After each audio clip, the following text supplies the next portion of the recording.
Invincible Louisa by Cornelia Meigs. Chapter 8, Laurie.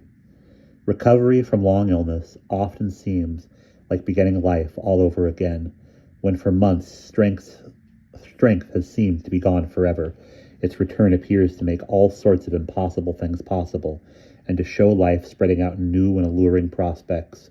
It might have been thought that Louisa's hospital experience, which ended in such disaster, would have quenched some of her love of adventure and of seeking after new things.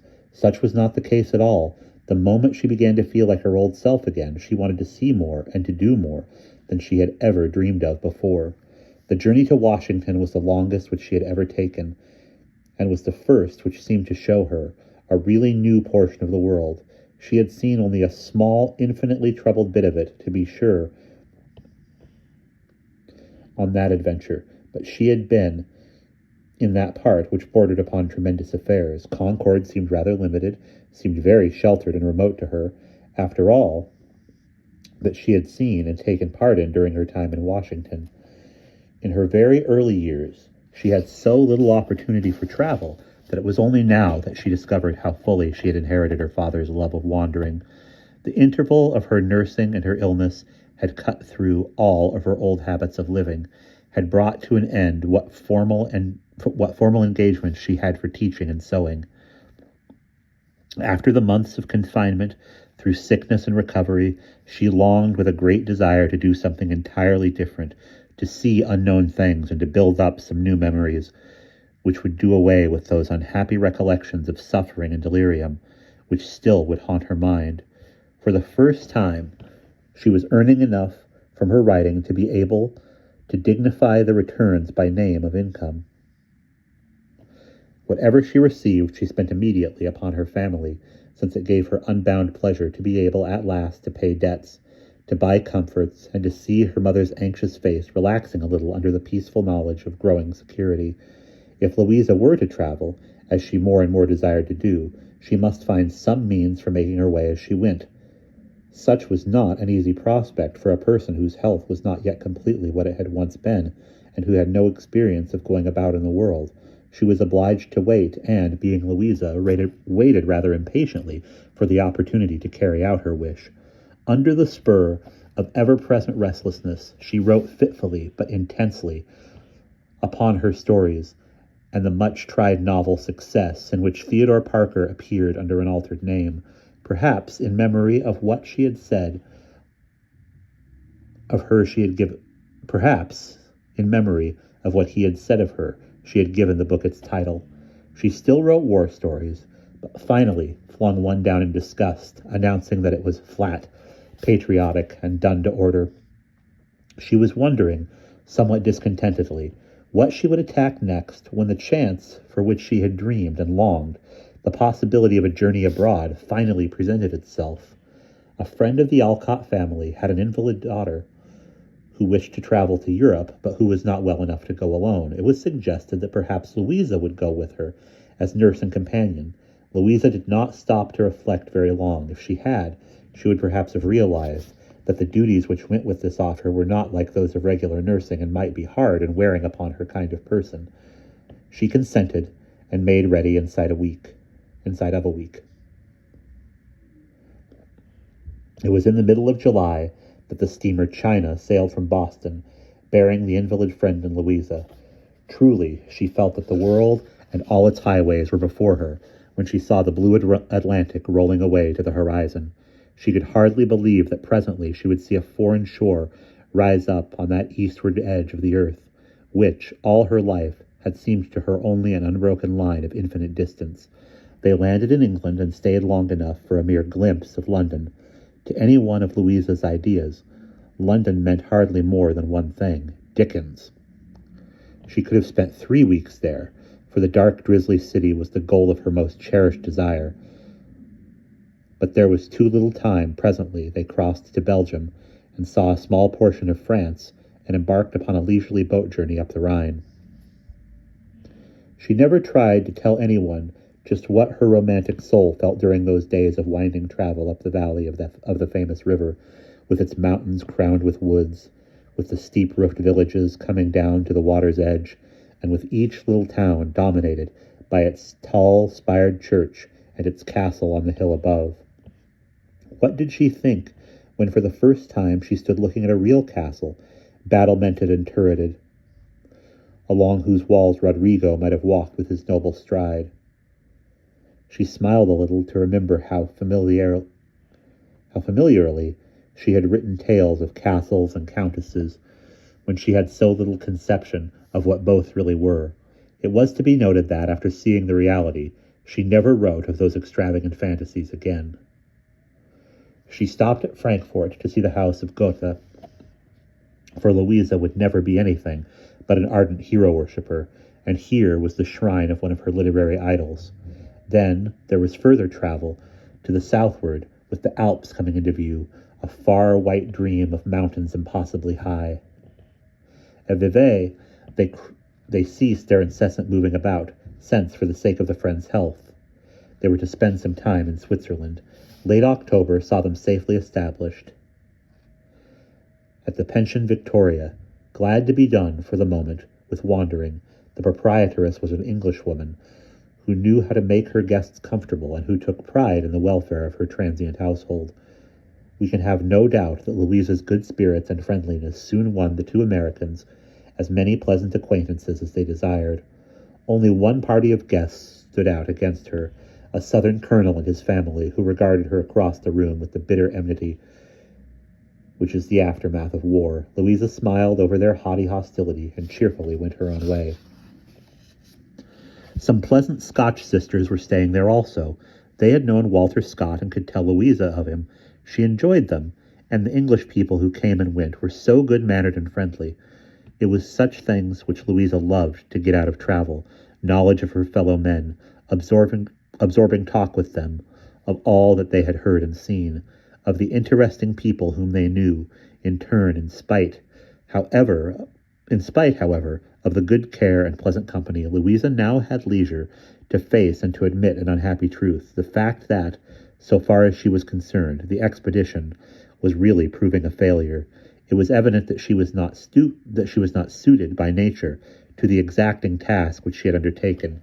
She was unselfish and considerate always, and never grudged her service to ailing people, but she was not entirely well herself, was still nervous and impatient, and she was, moreover, possessed of 1,000 times more interest and enthusiasm than was her companion.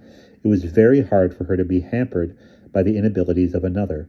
Often she was kept from seeing what she wished and from learning what she longed to know by the lack of strength and the disinclination of one whose wishes were so different from her own.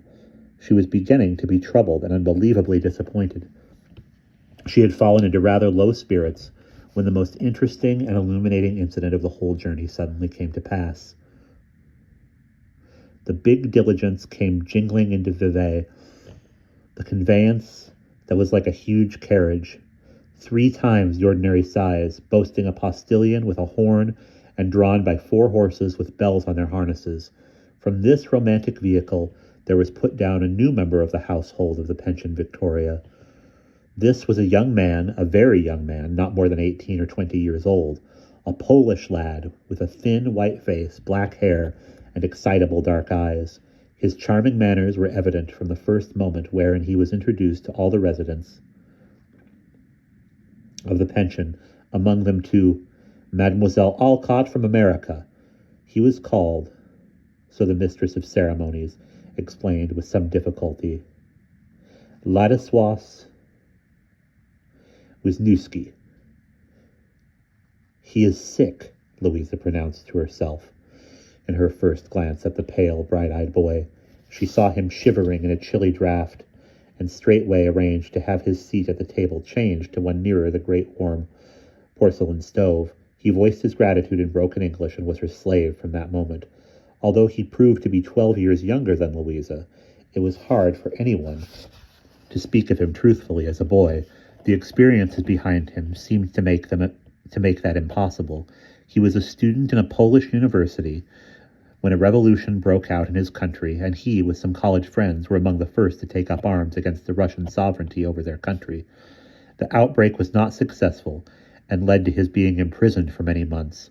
When he was finally set free, he was ill, and was threatened with very serious complications of the lungs. He was poor and friendless, and he was banished from his own country.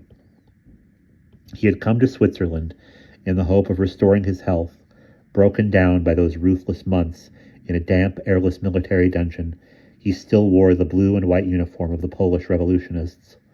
He and cordial, sympathetic Louisa immediately became fast friends. Louisa Alcott had lovers during her varied life. That much we know. She even tells us of one whom she acquired at the age of 15 and how he suddenly saw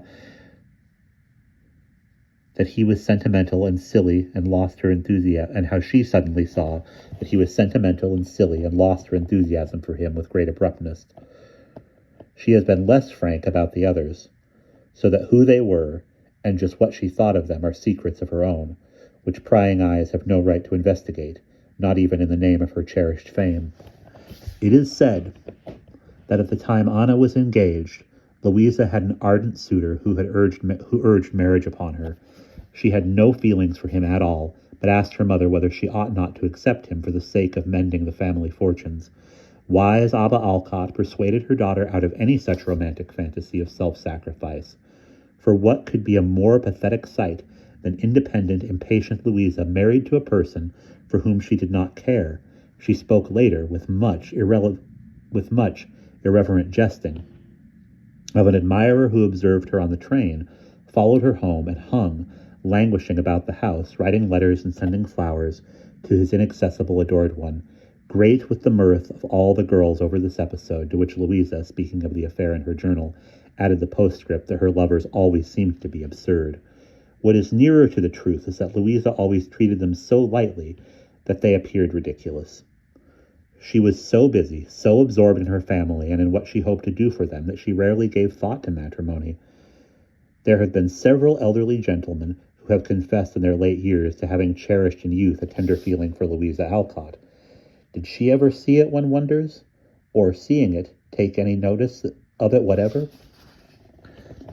It is hard to be sure. Life was so full for her without marriage, so beset with activities and responsibilities, that certainly matrimony was something which she never consciously missed. She had a great desire for independence, which it would have been hard for her to give up for any person's sake. On the other hand, she had great capacity for affection and sentiment, for romance and for happiness. Did she ever bestow that affection upon any congenial person of her own age, the sort of affection which she poured out upon Mr. Emerson and Theodore Parker? We do not know. This friendship with Ladislas, ardent as it was, could never be called a love affair. It is one of those cheerful, genuine things which, after all these years, can still warm us with the knowledge of the happiness which it brought. Louisa had lived always in reticent New England, where people do not speak much of their feelings or make any show of them. Ladislas was a revelation to her, in his immediate frank admiration, and later in his open-hearted devotion. They had delightful days together, and a world of small adventures. He taught her French, and she instructed him in English. They rode on the lake, they explored the grounds of the chateau, and took tramps along the mountains, and looked down upon the fair landscape below. They talked incessantly. In the evenings, Ladislas would play in the pension parlor, for he was a finished musician, with a depth of feeling in his art which met Louisa's sensitive perception of her own.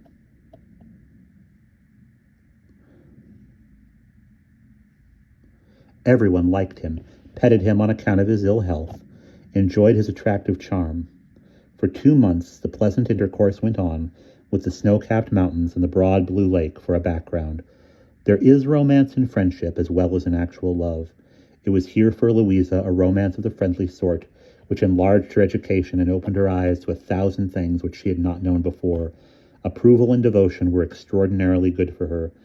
Shy and distrustful of her own powers, conscious all her life of a certain tall awkwardness, she had never really had sufficient confidence in herself. She had never understood in the least that her gay spirits and enlivening company made up 100 times over for any lack of gentle charm. Few people had ever been allowed to come close enough to her to tell her what she really was now, without need of words. The openly adoring companionship of Ladislaus told her that she was unusual and delightful. She got much, also, from his clever talk, which he carried on with such confiding frankness. She looked more deeply than she ever could have done before into the heart and mind of an eager, intelligent young man. She learned a tremendous amount from him about Switzerland, about people, and, in especial, about his particular kind of a person. Of all their times together, she remembered longest the mild, windy November morning of her birthday, when they walked together, half in sunshine and half in shade, through the stately chateau garden, and looked out on the changing, glorious colors of the lake. A few more happy weeks went by. Then the time inevitably came when the plan of travel carried Louisa forward with her invalid friend into Italy. The two were to spend the rest of the winter in Nice. Louisa liked the bold mountain country better than the charm of sleepy blue waters and the wreaths of flowers everywhere. Her discontent with her work became greater and greater now that she had not the diversion of a devoted friend to help the time pass.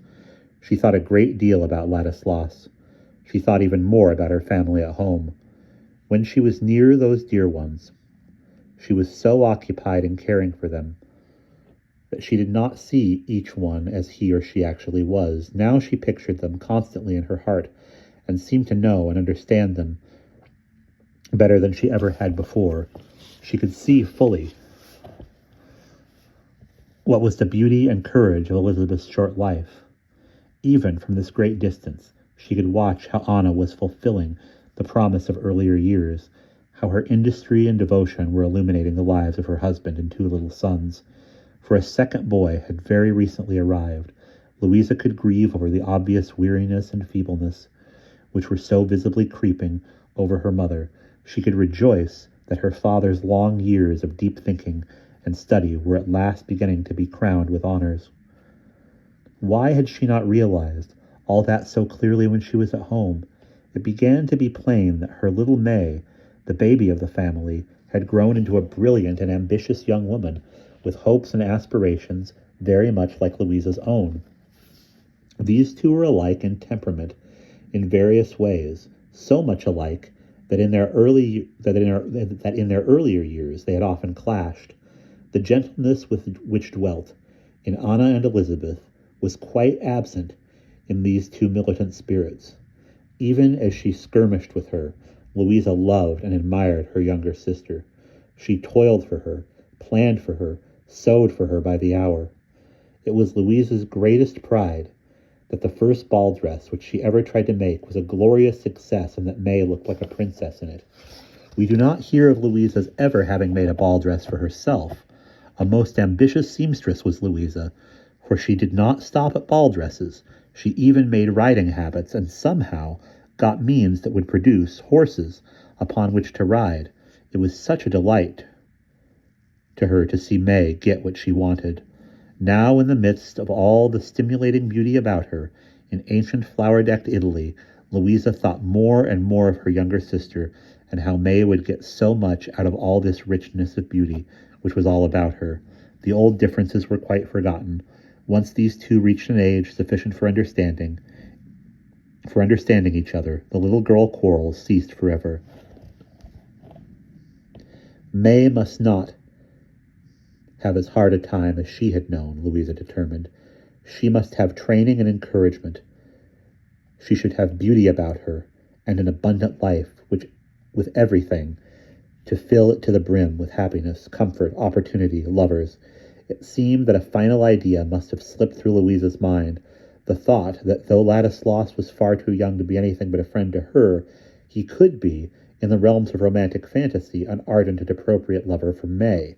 Louisa saw the carnival at Nice and the magnificent Easter ceremonies. She attended some glorious performances of Italian tragic acting. Then suddenly, on a sunny spring day, with the scent of roses everywhere in the air, she arose with a firm determination in her heart to go home.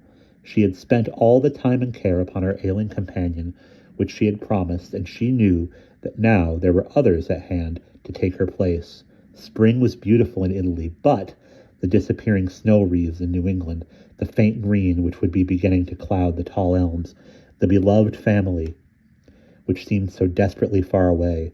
She must and would see them all. She longed, moreover, for her freedom, for that independence of mind and body which were part of her very being. She laid the matter before her friend, formulated plans, and was very soon away upon her homeward journey.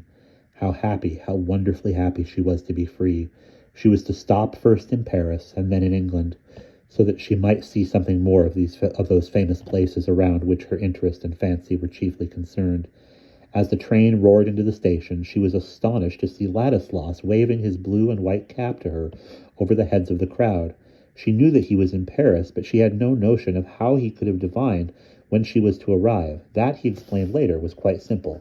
He had heard her say vaguely that she might come to Paris, and he knew that in such a case she would lodge at Madame Dine's.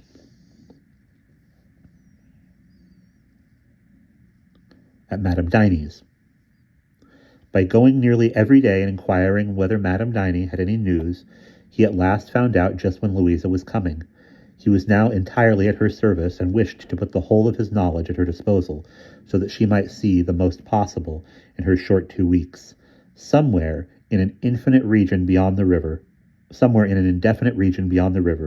he and his 2 other Polish revolutionary friends were living in the barest and narrowest of poverty. Ladislas was trying to earn money by translating. He had known little English until Louisa began to teach him. Now he felt himself so proficient that he was putting Vanity Fair into Polish. He was having some difficulty with certain terms of English slang and brought Louisa lists of impossible passages for her to make clear to him. She helped him with all her heart, while he, in turn, introduced her to the beauties of Paris. The great city was a brilliant and glittering place just then, under the spectacular rule of Emperor Napoleon III. After several experiments in government, the Republic had drifted into allowing him to become Emperor of the French, with autocratic power in his hands for as long as he could hold it. He and his beautiful Empress had the definite policy that show and pomp and parade were the foundation of imperial strength. And by such means he was trying to steady an already uncertain throne. Napoleon and Eugenie were deliberately striving to outdo in extravagance of display all the other courts of Europe. It may not have been wise, but it made a magnificent pageant for travelers from afar. The processions, the illuminations, the gorgeous festivals in the gardens and in the old palaces, as well as the picture galleries and the ancient churches, all these were there for Louisa to see in the whirlwind panorama of 2 exciting weeks. It was hard to part with Ladislas at the end of the brief time. It seems quite certain what Louisa felt about him. What he felt is not quite so plain. "I shall never see you again," he cried at the last minute in Polish abandon, as he kissed her hand. His hollow cheeks and his pathetic cough made her own heart sick with misgivings for him. She bade him goodbye courageously, but it was hard to go. Her stay in England was as gay and delightful as had been the visit to Paris. Introductions through publishers opened various pleasant doors to her, so that she was invited here and there, in London and in the country. She loved nothing so much in all of this period of her travels as the thatched farmhouses, the fields yellow with gorse, the skylarks, and the blossoming hawthorn. She met a great many of the distinguished people of the day. She saw Dickens and heard him read. It was possible for her to arrange with an English publisher to bring out Moods, and she was asked for another book. Everywhere she was made much of as Miss Alcott, the American authoress. She began to feel like somebody instead of being just drudgingly Louisa, nurse and companion. It is good for modest people to feel like somebody now and then. None of this pleasure, however, made her delay an hour on the real journey upon which she was bound. In July she sailed from Liverpool, and after a long and stormy voyage got home just a year after her departure. She burst into the house. Nowhere all along the way had there been such joy for her as there was in this homecoming. It seemed as though she looked at them with new eyes after having been so long away. Her mother seemed much older, and had evidently had no easy time without the strong support of Louisa. Anna looked hard-worked.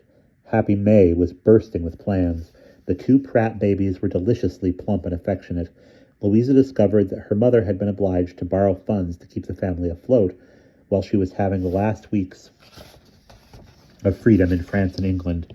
It was plain that Louisa had done well to worry about them and to speed home to take care of them. Her effects were not even unpacked before she had herself at work to meet their uncomplaining needs. There enters now upon the scene the real good fairy of Louisa's fortunes. Other things she had gained through relentless striving, but this great event of her life came about by what some people might call luck, but others would know was a well-deserved blessing of Providence. Louisa was, at last, to find what had been so long awaiting her.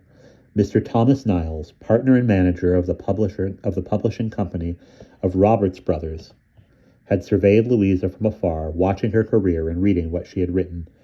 He shook his head over the melodramatic tales. He looked through her novel moods, well spoken of for a little time, but bringing no final success. His kindly dark eyes brightened when he read the hospital sketches, and, it has been said, he wrote to her proposing that when the articles were made into a book, his company should bring them out. To Louisa, he was merely a name, as someone whom her father knew, who had to do with books. When she declined his offer, Mr. Niles said nothing, but waited. As Louisa began writing again after her travels, this interested and far-seeing personage appeared upon the scene once more. He was a dark, spare, slow-spoken man of discerning tastes. People talked of him as a confirmed bachelor who lived with some cousins on Beacon Street in winter and in a beautiful old house in Arlington in the summer. Although he had no family of his own, he had so strong an element of fairy godmother in his nature that he was in close accord with all the youthful persons in any way connected with him. Since he was one of 15 children, his kindnesses were rather many. His kindred were rather many. He had these young readers in mind when he made a suggestion to Louisa. "I think, Miss Alcott," he told her, "that you could write a book for girls. I should like to see you try." Louisa replied both to him and to herself that she knew nothing about girls, that she liked and understood boys better, and that she had no appropriate ideas to put into such a story. She was too busy just then, or thought that she was, to consider the plan seriously. She went to Boston in the early winter, after her mother had recovered from a serious illness. Louisa took a high-up room in Hayward Place and wrote industriously. Money began to come in for the family necessities, but not in a very copious stream. She was beginning to feel hard-pressed for funds when finally Mr. Niles, mild, patient, and wise, said gently and again, "I think, Miss Alcott, that you should write a story for girls." This time she heeded the advice. She was so desperate that she was ready to attempt anything. Some people are stimulated by one thing, some by another. With Louisa, it was to be the spur of poverty which brought her to her most important venture. She began. She had gone home in February to be with her mother, who was still not well.